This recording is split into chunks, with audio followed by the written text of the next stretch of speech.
Hello guys, இன்றைக்கி என்ன பண்ண போனால் சிக்கனையும் வச்சு பொட்டேட்டோவும் வச்சு இப்படி சூப்பரான சிக்கன் கறி செய்ய போகணும் பார்ப்போம். ஃபஸ்ட் இதுக்கு நான் 3 மீடியம் சைஸ் வெங்காயத்தை ஸ்லைஸ் கட் பண்ணி வச்சுருக்கேன். இது கூடவே 2 பச்சை மிளகாய் கட் பண்ணி வச்சுருக்கேன். இது கூட ஒரு ஸ்பூன் ஜீரகம் வச்சுருக்கேன்.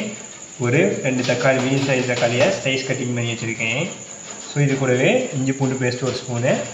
அதுக்கப்புறம் மசாலான்னு பார்த்தா இதுக்கு 1/4 ஸ்பூன் அளவுக்கு மஞ்சத்தூள், கொஞ்சமாக கரம் மசாலா, கொஞ்சமாக மல்லித்தூள், ஒரு ஸ்பூன் அளவுக்கு மிளகாத்தூள் வச்சுருக்கேன். ஸோ இப்போ எப்படி சேர்ந்து பார்ப்போங்க. இப்போ கடாயை வச்சுட்டு இதுக்கு தேவையான அளவுக்கு ஆயில் விட்டுப்போம். ஒரு 30-50 ml கிட்ட ஆயில் விட்டுட்டு ஆயில் சூடானதுக்கப்புறம் இப்போ ஆயில் ஹீட் ஆகிடுச்சு. ஸோ இப்போ ஃபஸ்ட்டு எடுத்து வச்சுருக்க ஜீரகத்தை கூட ஆட் பண்ணி ஜீரகத்தை பொடிக்க விட்டுருவோம். ஜீரகம் நல்லா பொடிஞ்சதுக்கப்புறம் எடுத்து வச்சுருக்க வெங்காயத்தையும் பச்சை மிளகாயும் இதுக்கு ஆட் பண்ணிட்டு வெங்காயத்தையும் பச்சை மிளகாயும் நல்லா. ஸோ இப்போ பார்த்தீங்கன்னா ஆனியன் நல்லா சாத்தே ஆகணும். இதுக்கு லைட்டாக கோல்டன் ப்ரௌன் அளவுக்கு நல்லா சாத்தே பண்ணிக்குவோம்.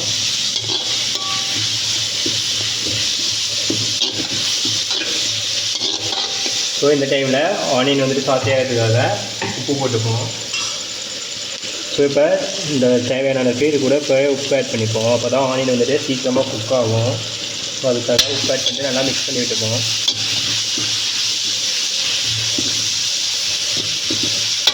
ஸோ இதுக்கு லைட்டாக கோல்டன் ப்ரௌன் ஆகணும். அந்தளவுக்கு நம்ம ஆனியன் நல்லா சாத்தே பண்ணி எடுத்துப்போம். இந்த கிரேவி சூப்பராக இருக்கும். கிரேவி எப்படின்னா நார்த் இந்தியன் சைடில் அவங்க பொட்டேட்டோவும் போடுவாங்க. இதுவே நம்ம ஊர் நீலகிரி சைட்ஸ்லாம் பார்த்தீங்கன்னா அங்கேயும் பொட்டேட்டோ சிக்கன் போடுவாங்க. ஒரு சில இடத்துல பார்த்தீங்கன்னா இது கூட முருங்கைக்காயும் போடுவாங்க, கத்திரிக்காய் போடுவாங்க. எனக்கு தெரிஞ்சு ஸோ ட்ரை பண்ணி பாருங்கள், கண்டிப்பாக சூப்பராக இருக்கும். ஆனியன் நல்லா கோல்டன் ப்ரௌன் ஆகிடுச்சு. ஸோ இப்போ எடுத்து வச்சுருக்க இஞ்சி பூண்டு பேஸ்ட்டை இது கூட ஆட் பண்ணிப்போம். ஆட் பண்ணிட்டு இஞ்சி பூண்டு பச்சை வாசனை போகிற அளவுக்கு நல்லா சாத்தே பண்ணி எடுத்துப்போம். இப்போ இஞ்சி பூண்டு பச்சை வாசனை போயிட்டு ஸோ இந்த டைமில் நம்ம எடுத்து வச்சுருக்க சிக்கனை இது கூட நல்லா ஆட் பண்ணிப்போம் எல்லாத்தையும். ஸோ இதே டைம்லேயே நம்ம கட் பண்ணி வச்சுருக்க உருளைக்கிழங்கு இது கூட ஆட் பண்ணிப்போம். அப்போ தான் 2 ஈவனாக குக் ஆகும். ஸோ அதுக்காக தான் இப்போவே உருளைக்கிழங்கும் ஆட் பண்ணுறேன். ஸோ இப்போ நல்லா மிக்ஸ் பண்ணி விட்டுப்போம்.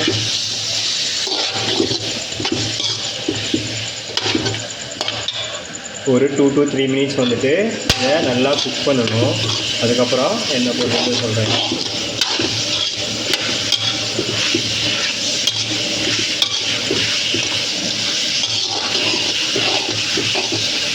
நல்லா இதை ஃபஸ்ட்டு நல்லா ட்ரை ரோஸ்ட் பண்ணிப்போம் ஓரளவுக்கு.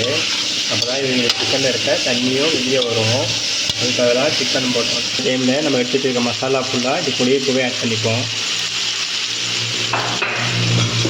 ஆட் பண்ணிட்டு நல்லா மிக்ஸ் பண்ணி வச்சுப்போம். ஃபஸ்ட்டு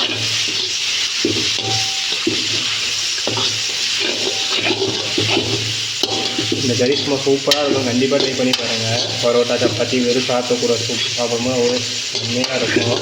கண்டிப்பாக ட்ரை பண்ணி பார்த்துட்டு எப்படி இருக்குன்னு சொல்லுங்கள். இப்போ நல்லா மசாலா எல்லாம் மிக்ஸ் பண்ணுறதுக்கு மிக்ஸ் பண்ணிவிட்டு அடுத்து வெட்டி வச்சுருக்க தக்காளியும் இப்போ இது கூட ஆட் பண்ணிப்போம். இப்போ தக்காளியை இப்போ இது கூடவே ஆட் பண்ணிப்போம்.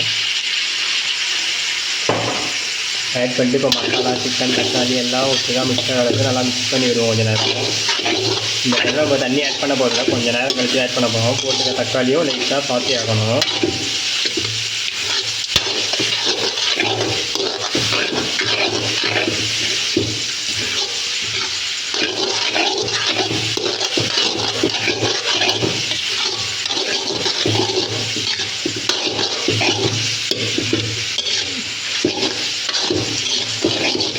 ஸோ இப்போ பார்த்தீங்கன்னா போட்ட தக்காளி நல்லா கரைஞ்சிட்டு ஸோ இந்த டைமில் சிக்கனும் உருளைக்கிழங்கும் இதுக்காக ஒரு கப் அளவுக்கு தண்ணி மட்டும் இது கூட ஆட் பண்ணிப்போம். ஆட் பண்ணிட்டு நல்லா மிக்ஸ் பண்ணி விட்டுட்டு ஸ்டவ் ஃபைனில் விட்டுருவோம் கொஞ்சம் நேரத்துக்கு. அதுக்கப்புறம் நல்லா கொதித்து வரட்டும். அதுக்கப்புறம் இன்னும் ஒரு 2 மசாலா ஆட் பண்ணோம். 2 மட்டும் ஒரு சொல்லுவேன். ஃபஸ்ட்டு இது நல்லா கொதிக்கட்டும். ஸோ இப்போ பார்த்தீங்கன்னா 2 to 3 minutes ஆகிடுச்சு நம்ம சிக்கன் ஆல்மோஸ்ட் போட்டு. ஸோ இன்னும் 2 to 3 minutes சிக்கன் குக் ஆகிரும். ஸோ இந்த டைமில் ஒரு ஸ்பூன் அளவுக்கு பிளாக் பெப்பர் மட்டும் இது கூடவே ஆட் பண்ணிப்போம். ஸோ ஆட் பண்ணிவிட்டு நல்லா இதை மிக்ஸ் பண்ணி விட்டுப்போம். அதே சேம் டைமில் சிக்கனும் குக் ஆகிரும். உங்களுக்கு உருளைக்கிழங்கு சீக்கிரம் குக் ஆகிரும். ஸோ அதனால் சிக்கன் குக் ஆகாதுன்ற உருளைக்கிழங்கு குக் ஆகாதுன்ற கவலையே வேணாம். கண்டிப்பாக 2மே குக் ஆகிரும். இது கண்டிப்பாக ட்ரை பண்ணி பாருங்கள், செம்ம சூப்பராக இருக்கும். இது கூட முருங்கைக்காய் போட்டால் இன்னும் செம்மையாக இருக்கும். என்கிட்ட முருங்கைக்காய் அவைலபிளாக இல்லை, அதனால் முருங்கைக்காய் போடலை. ஸோ முருங்கைக்காய் இருந்தாலுமே செம்ம சூப்பராக இருக்கும்.